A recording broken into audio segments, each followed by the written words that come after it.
किसी समय की बात है, एक राजा ने अपने दरबार में पंडित जी को पूजा पाठ के लिए बुलाया। पूजा के बाद राजा ने पंडित जी से 3 जटिल सवाल पूछे। 1. भगवान कैसे दिखते हैं? 2. भगवान कहां तक देख सकते हैं? 3. भगवान क्या करते हैं? पंडित जी थोड़े सोच में पड़ गए और बोले, महाराज, इन सवालों के उत्तर देने के लिए मुझे थोड़ा समय चाहिए। राजा ने उन्हें 1 महीने का समय दिया। पंडित जी घर लौट आए, लेकिन कई दिनों तक उत्तर नहीं सूझा। उनकी परेशानी देखकर उनका बेटा बोला, पिताजी, आप क्यों चिंतित हैं? पंडित जी ने उसे राजा के सवालों के बारे में बताया। बेटे ने आत्मविश्वास से कहा, पिताजी, आप चिंता ना करें, मैं इन सवालों का उत्तर दूंगा। अगले दिन दोनों राजा के दरबार में पहुंचे। राजा ने पंडित जी से पूछा, पंडित जी, आपने मेरे सवालों के जवाब खोज लिए?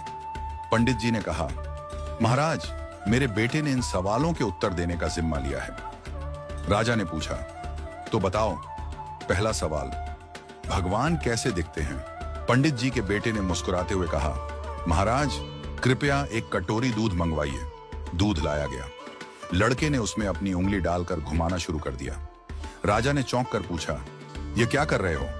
लड़के ने शांत स्वर में कहा, महाराज, क्या आपको इस दूध में मक्खन दिख रहा है? राजा ने सिर हिलाया और कहा, नहीं। लड़के ने उत्तर दिया, मक्खन इस दूध में ही है, लेकिन उसे निकालने के लिए दही जमाकर मथना पड़ता है। ठीक वैसे ही भगवान हर जगह हैं, पर उन्हें देखने के लिए ध्यान, साधना और सेवा का मंथन करना पड़ता है। राजा ने मुस्कुराते हुए कहा, अच्छा उत्तर दिया। अब बताओ, भगवान कहां तक देख सकते हैं? पंडित जी के बेटे ने कहा, महाराज, कृपया एक दिया मंगवाइए और उसे जलाइए। दिया जलाया गया और उसकी रोशनी चारों ओर फैल गई। लड़के ने पूछा, इस दिए की रोशनी कहां तक जा रही है? राजा ने कहा, यह तो पूरे कमरे में फैल रही है। लड़के ने उत्तर दिया, ठीक वैसे ही भगवान की दृष्टि की कोई सीमा नहीं है। जैसे इस दिए की रोशनी हर दिशा में फैलती है और सब कुछ देखती है, वैसे ही भगवान भी हर जगह सब कुछ देख सकते हैं। राजा ने संतुष्ट होकर कहा, बहुत अच्छा उत्तर दिया। अब बताओ, भगवान क्या करते हैं? पंडित जी के बेटे ने मुस्कुराते हुए कहा, महाराज, कृपया कुछ देर के लिए अपना सिंहासन मुझे दे दीजिए और आप नीचे बैठ जाइए।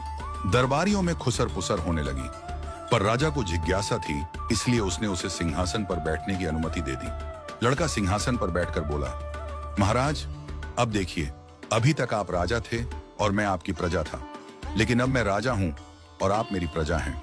यही भगवान की लीला है।